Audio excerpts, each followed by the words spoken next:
अच्छा, alternating current की basics. जो रिवर्स डायरेक्शन का कॉन्सेप्ट है, करंट दोनों डायरेक्शन में फ्लो कर सकता है, बैक एंड फोर्थ या टू एंड फ्रो आप कह लो।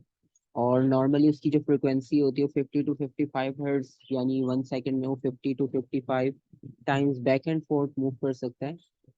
और उसका जो ग्राफ होता है, अच्छा एसी जनरेटर में आपने इसका ग्राफ भी ड्रॉ किया होगा, उस ग्राफ में कोई कंफ्यूजन?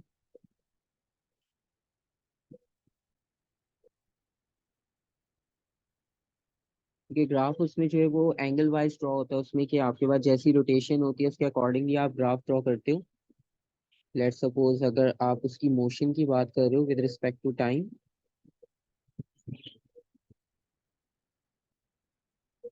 तो अगर आप विद रिस्पेक्ट टू टाइम देखो,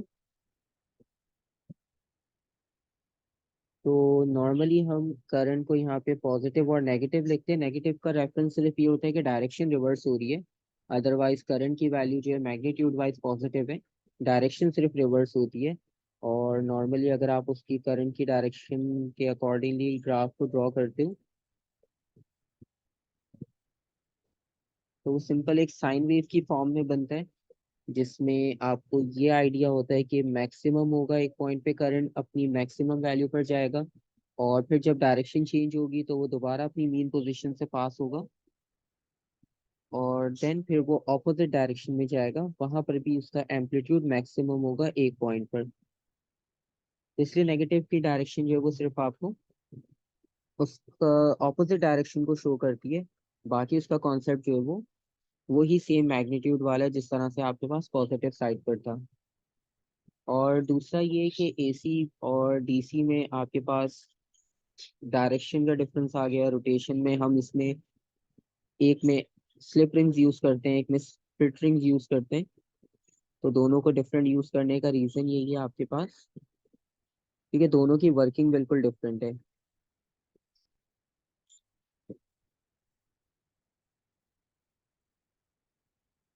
और बाकी अगर आप इसमें देखो, तो इसमें कुछ आपके पास नई क्वांटिटीज आपको मिली होंगी, जिस तरह से पीक वैल्यू, इंस्टेंटेनियस वैल्यू, और ये सारे कॉन्सेप्ट थोड़े से डिफरेंट लगे होंगे कि पता नहीं किस तरह से आपके पास कंप्लीट होंगे।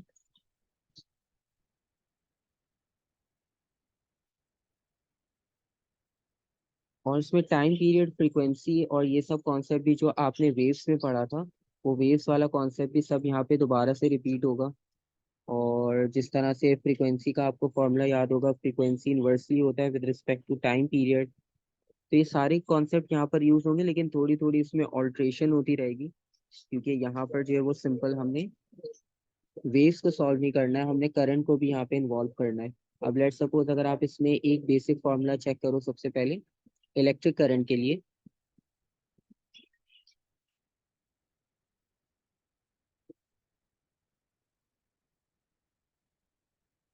अच्छा, आप इस वेव को साइन वेव भी कह सकते हो, वरना नॉर्मली इसके लिए साइनसोइडल वेव का नाम भी यूज होता है। तो जब हम इसमें नॉर्मल करंट फाइंड आउट करेंगे, करंट फाइंड आउट करने के लिए जो फॉर्मूला होगा वो इक्वल होगा I is equals to I naught sine omega T. अब इसमें जो आई और आई नॉट है, आई और आई नॉट का डिफरेंस बेसिकली ये होगा कि जो आई हम फाइंड आउट करें, ये नॉर्मल करंट की वैल्यू है जो हमें फाइंड आउट करनी है किसी भी एक स्पेसिफिक पॉइंट पर।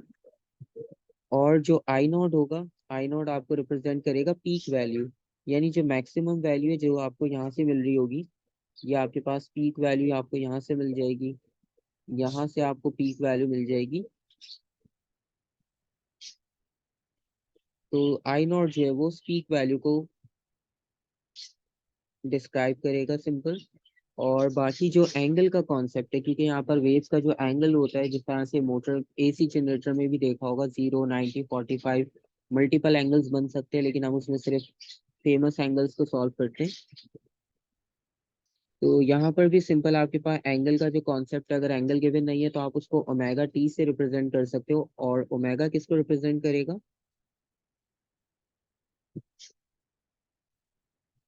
नॉर्मल एफ जो है वो फ्रीक्वेंसी होती है, और यहाँ पर क्योंकि एंगल का कॉन्सेप्ट है तो ओमेगा का सिंबल यूज होता है एंगुलर फ्रीक्वेंसी के लिए। और टी जो है वो सिंपल टाइम है, तो उसमें कुछ ऐसा नया कॉन्सेप्ट नहीं है, वो हमारे पास पुराने कॉन्सेप्ट है सेम। और इसी तरह से अगर आपके पास साइनसोइडल वेव हो और उसी साइनसोइडल वेव में आपने वोल्टेज फाइंड आउट करना हो, तो वोल्टेज के लिए भी फॉर्मूला सेम यूज होगा, सिर्फ आई को आप रिप्लेस कर दोगे वी से। V is equals to V naught sine omega T. अच्छा, नॉर्मली जो ओमेगा हम यहाँ पर लिख रहे हैं, अब ऐसा नहीं होता कि ओमेगा की वैल्यू कभी डायरेक्ट गिवन हो, कभी ऐसा होता है कि इनडायरेक्ट वैल्यूज भी गिवन होती हैं। तो अगर आपने ओमेगा को फाइंड आउट करना हो, तो एंगुलर आपके पास फ्रीक्वेंसी को फाइंड करने का सिंपल मेथड है 2 पाई एफ। तो जो भी सिंगल आपके पास नॉर्मल फ्रीक्वेंसी होगी, उसे आप 2 पाई से मल्टीप्लाई कर लोगे, क्योंकि 2 पाई में आपके पास एक कंप्लीट हो जाता है, एक साइकिल कंप्लीट होगा।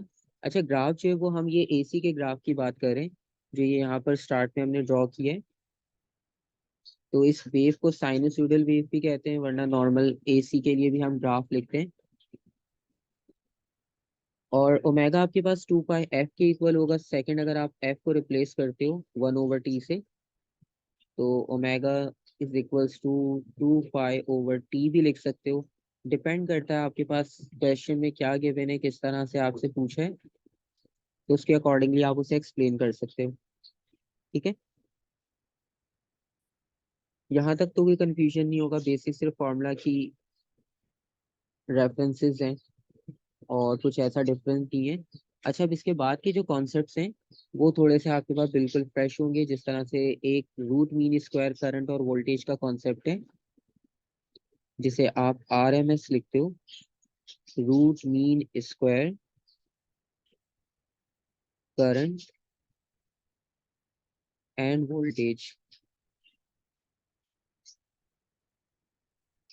तो अब ये जो रूट मीन का कॉन्सेप्ट है, नॉर्मल अभी हमने देखा कि पीक वैल्यू तो हमें समझ आ गई, कि जो मैक्सिमम वैल्यू होगी वो हम फाइंड आउट कर लेंगे। ठीक है, और इसी तरह से वोल्टेज की वैल्यू भी जो है वो हमें मैक्सिमम से मिल जाएगी।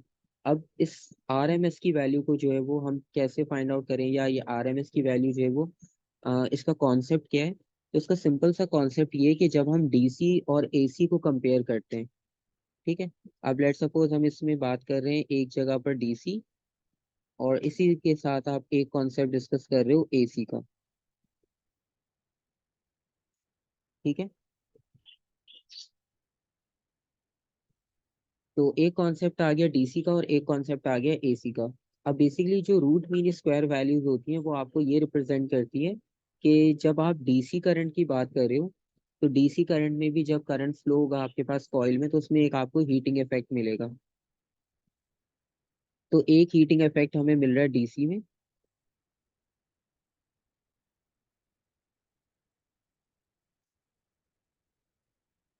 और वो हीटिंग इफेक्ट इसलिए मिल रहा है क्योंकि जब चार्जेस फ्लो करते हैं वायर से, तो रेजिस्टेंस की वजह से आपके पास वहाँ पे थर्मल एनर्जी जो प्रोड्यूस हो रही है, वो हीटिंग इफेक्ट हम उसी को कहते हैं सिंपल। तो वो आपके पास जो भी करंट या वोल्टेज की वैल्यू होगी वहाँ पे स्पेसिफिक, जो भी हमारे सर्किट में हम यूज कर रहे हैं, उसकी वजह से जितना भी हीटिंग इफेक्ट वहाँ पे प्रोड्यूस होगा, वो हमारे पास अभी डीसी के लिए हो गया। ठीक है, और उसको हम पावर डेसिपेशन भी कहते हैं, P is equals to V I का जो फॉर्मूला यूज करते हैं, जो भी पावर लॉस फाइंड आउट हो रहा है हमारे पास, वो फाइंड आउट करने के लिए। तो सेम आपके पास जो हीटिंग इफेक्ट है,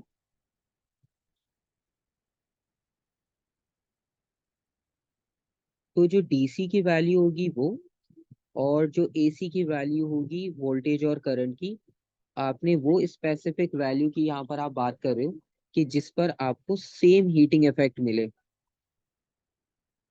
ठीक है, आपने देखो पहले डीसी की बात की, डीसी में सिंपल करंट फ्लो कर रहा है फॉरवर्ड डायरेक्शन में, क्योंकि इसमें सिंगल डायरेक्शन में फ्लो करता है, और फ्लो करने में हो ये रहा है आपके पास कि रेजिस्टेंस की वजह से हीटिंग इफेक्ट प्रोड्यूस हो रहा है। फिर आपने एसी को देखा, एसी में भी आपके पास जब करंट फ्लो करता है, तो वहां पर भी हीटिंग इफेक्ट प्रोड्यूस होता है।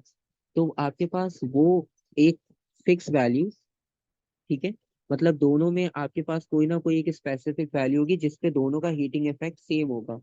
तो वो वैल्यू को आप कहते हो रूट मीन स्क्वायर करंट, या रूट मीन वोल्टेज की वैल्यू, आरएमएस वैल्यू। तो वो करंट की भी हो सकती है, वो वोल्टेज की भी हो सकती है।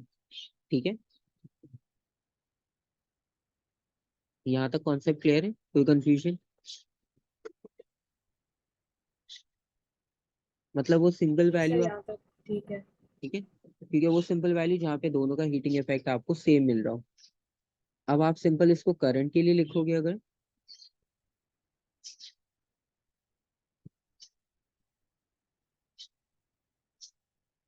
और अगर इसे फाइंड आउट करना है उसका फॉर्मूला क्या यूज करते हो?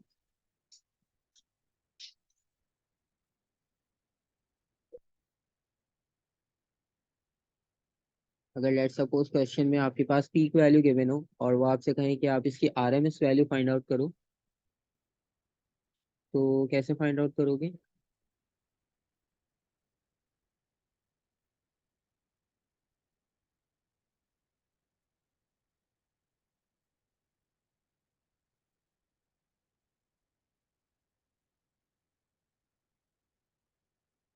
ठीक है, तो यहाँ पर same power in a resistor का कॉन्सेप्ट यूज करें। इन शॉर्ट उसका मतलब यही है कि हम हीटिंग इफेक्ट की बात कर रहे हैं।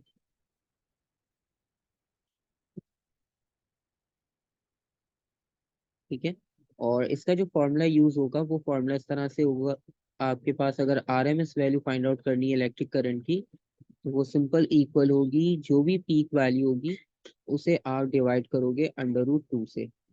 वरना आप इसको ऑपोजिट भी कह सकते हो कि अगर आपने पीक वैल्यू को फाइंड आउट करना हो, तो पीक वैल्यू को सिंपल आपने अगर फाइंड आउट करना है तो आप आरएमएस वैल्यू को अंडर रूट 2 से मल्टीप्लाई करवा दो। ठीक है, तो ये फॉर्मूला आप यूज करोगे आरएमएस और पीक वैल्यू के लिए।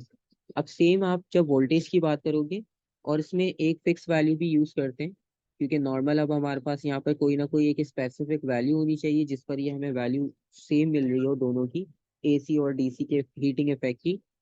तो नॉर्मली ये होता है कि जब हम करंट की बात कर रहे हैं तो इस करंट की वैल्यू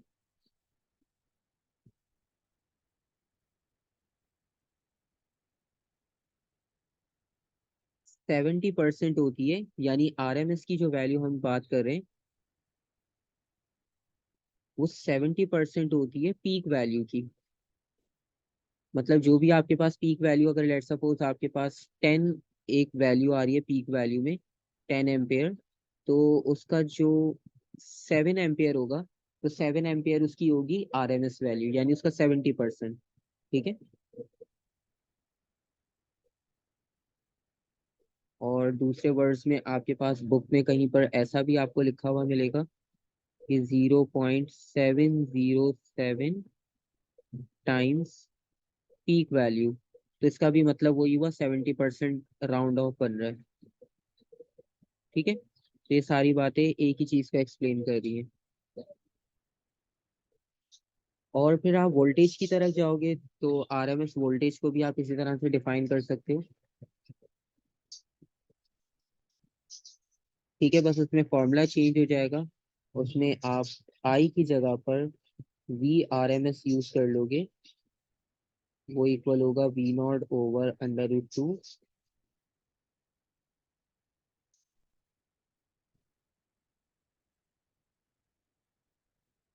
और नॉर्मली अगर आप इसकी ग्राफिकल रिप्रेजेंटेशन देखो, तो ग्राफिकल रिप्रेजेंटेशन सिंपल हो जाएगी अब आपके पास।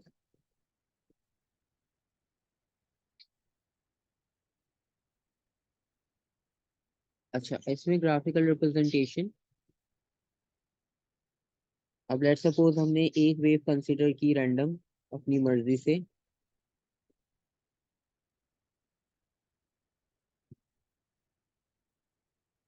और यहाँ पर वाई एक्सिस पे हमने कंसिडर किया वोल्टेज, और यहाँ पर हमने कंसिडर किया टाइम।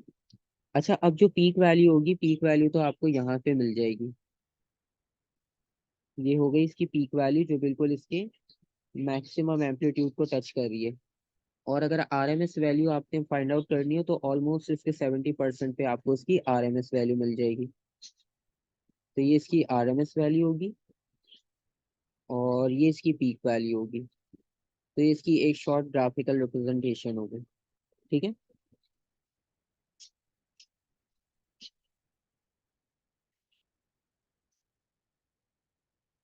अच्छा, अगर एक एक सिंपल सा यहाँ पर क्वेश्चन हो, और क्वेश्चन आपके पास ये है कि एक ऑल्टरनेटिंग करंट है आई, और उसके लिए आपको इक्वेशन दिए, और उसकी इक्वेशन ये है कि I is equals to 410 sine 100 pi T. ठीक है, ये आपको इक्वेशन दी है करंट के लिए, और आपके पास जो है वो टाइम जो है वो उसमें सेकंड्स में है, करंट जो है वो एम्पेयर में। आपने यहाँ पर आरएमएस करंट की वैल्यू फाइंड आउट करनी है।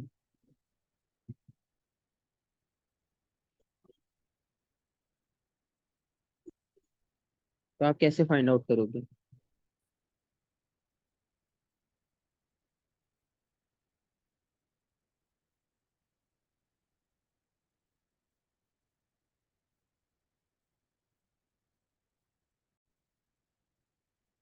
तो सिंपल, आप इसको इक्वेशन से कंपेयर कर लोगे तो आपको आई नॉट की वैल्यू ऑटोमेटिक मिल जाएगी इक्वेशन से ही। आपको खुद से कुछ भी फाइंड नहीं करना पड़ेगा।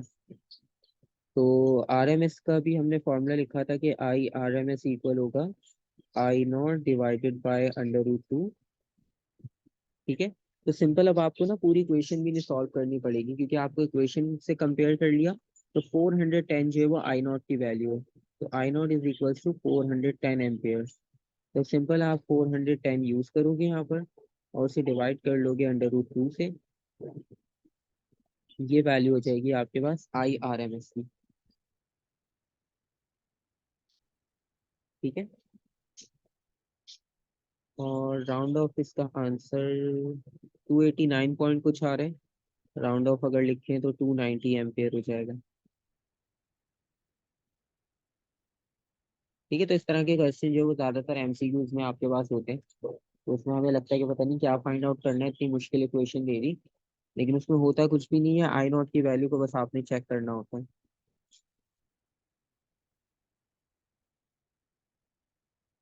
और उसके अलावा आपके पास बाकी कॉन्सेप्ट कौन से हैं?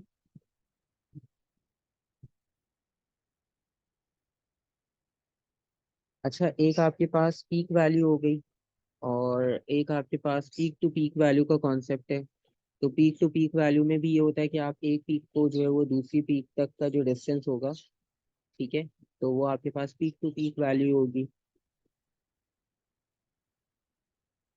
और आरएमएस हमने चेक कर लिया कि आरएमएस हम किस तरह से यूज कर सकते हैं।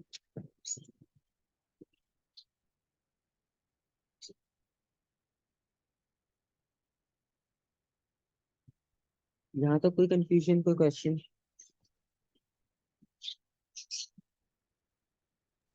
तो नहीं, नहीं, फिलहाल तो नहीं। ये आपने कॉल कर लेना कि आप प्लीज ग्रुप पे भेज दीजिएगा। जी। अच्छा, और इसको अगर हम इसमें फर्दर देखें कॉन्सेप्ट, तो एक इसमें इम्पोर्टेंट कॉन्सेप्ट और है, फेज लैग और फेज लीड का।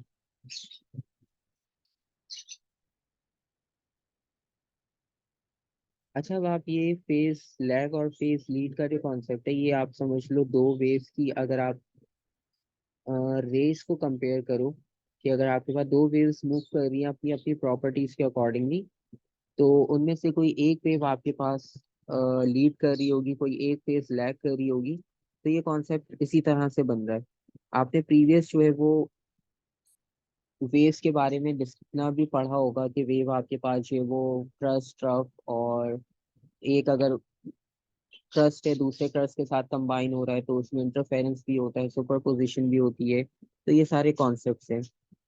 और नॉर्मली जो अभी हमने पीछे इक्वेशन भी लिखी, उसमें भी हमारे पास एंगल का कॉन्सेप्ट आया था, साइन ओमेगा टी। तो एंगल आपके पास इंपॉर्टेंट होता है। और अगर आप इसमें फेस को चेक करना चाहते हो, कि जब आप ये मैक्सिमम वैल्यू की बात करते हो यहाँ पर, तो ये मैक्सिमम फेस आपके पास 90 डिग्री पे आपको मिल रहा होता है।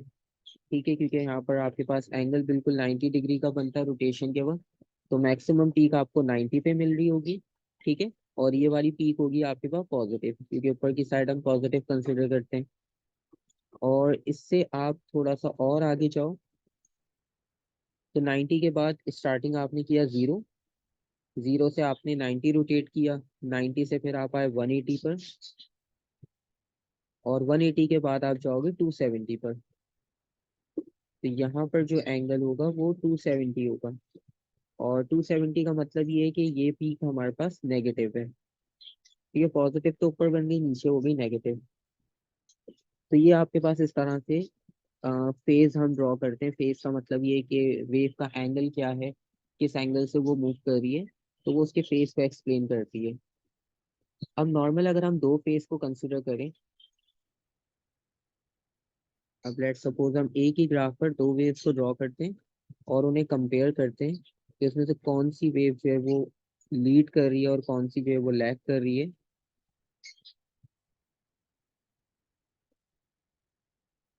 तो यहाँ पर लेट्स सपोज हमारे पास एक वेव आ गई फर्स्ट,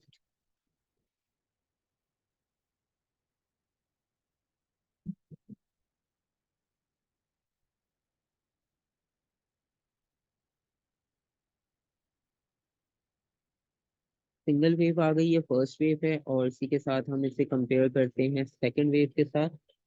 और सेकंड वेव जो है वो यहाँ से स्टार्ट कर रही है डाउनवर्ड।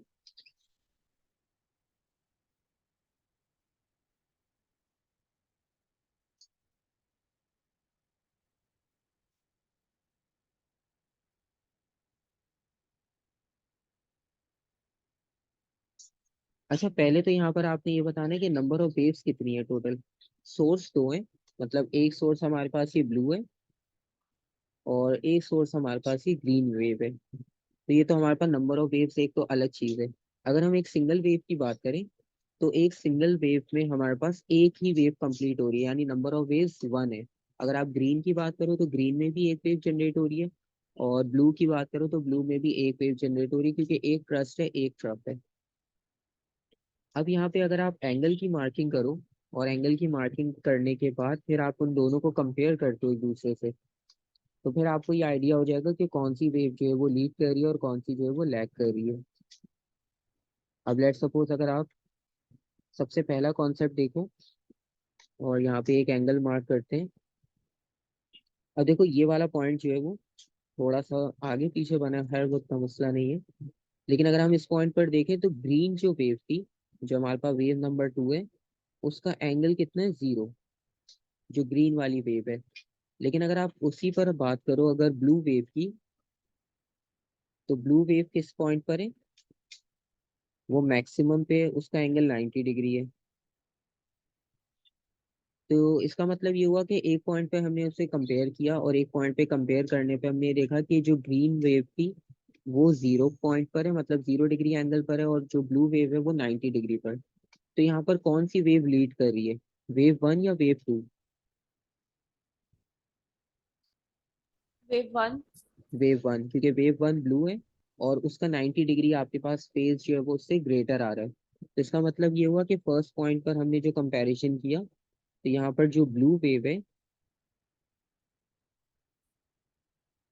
ब्लू वेव जो है वो लीड कर रही है, और लीड बाय उसका जो एंगल है वो 90 डिग्री है। ठीक है, आप 90 डिग्री लिख सकते हो, पाई/2 भी लिख सकते हो, अगर रेडियंस में लिख रहे हो तो आप इसे पाई/2 भी लिख सकते हो। और इसी तरह से अगर आप फर्स्ट पॉइंट पे भी कंपेयर कर सकते हो, अगर आप इसको बिल्कुल पहले फर्स्ट पॉइंट पे कंपेयर करना चाहो, तो अब यहाँ पर जो है वो ब्लू वाली वेव 0 पर है। तो यहाँ पे ब्लू वेव आपको 0 पर मिल रही है, और ग्रीन वाली जो है वो मैक्सिमम पे मिल रही है। मतलब उसका उसी तरह से 90 का कॉन्सेप्ट बन रहा है, लेकिन अब उसे 90 नहीं लिखेंगे, 270 रिप्रेजेंट करेंगे। क्योंकि अभी हमने यहाँ पर ही डिस्कस किया था कि वो नेगेटिव साइड 270 पे बनता है। और रेडियंस में लिखना चाहो, 3 पाई/2।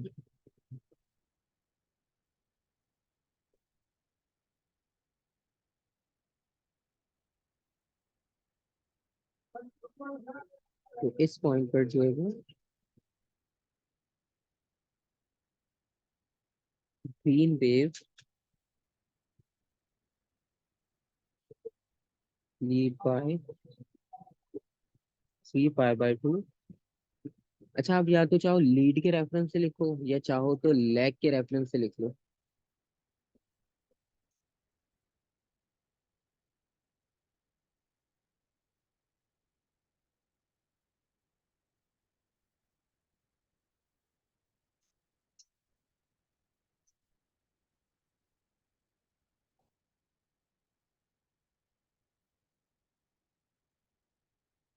यहाँ तक कोई कंफ्यूजन? नहीं। ठीक है, इसमें बाकी आपको जो है वो बुक में भी आपके पास डायग्राम है, वहाँ पे हर एक स्पेसिफिक एंगल को मार्क किया हुआ है। वो आप किसी भी पॉइंट पे मार्क कर लो तो आपको लीड और लैग मिल जाएगा। कुछ पॉइंट पर सेम भी होंगे, वो ऐसा नहीं है कि कुछ पॉइंट पर नहीं सेम हो। जैसे ये पॉइंट है, इंटरसेक्ट कर रहे हैं, सेम पोजीशन पर है, सेम पोजीशन पर है। तो यहाँ पर आपके पास कोई भी फेस का डिफरेंस नहीं होगा, तो यहाँ पर इनका फेस सेम होगा, ठीक है। और जहाँ पर फेस का डिफरेंस था वो हमने देख लिया कि किस तरह से।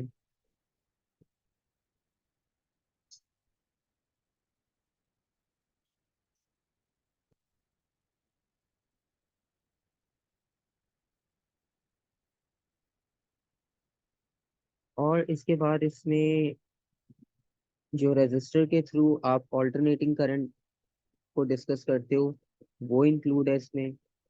कैपेसिटर के थ्रू जब आप डिस्कस करते हो वो इंक्लूड है।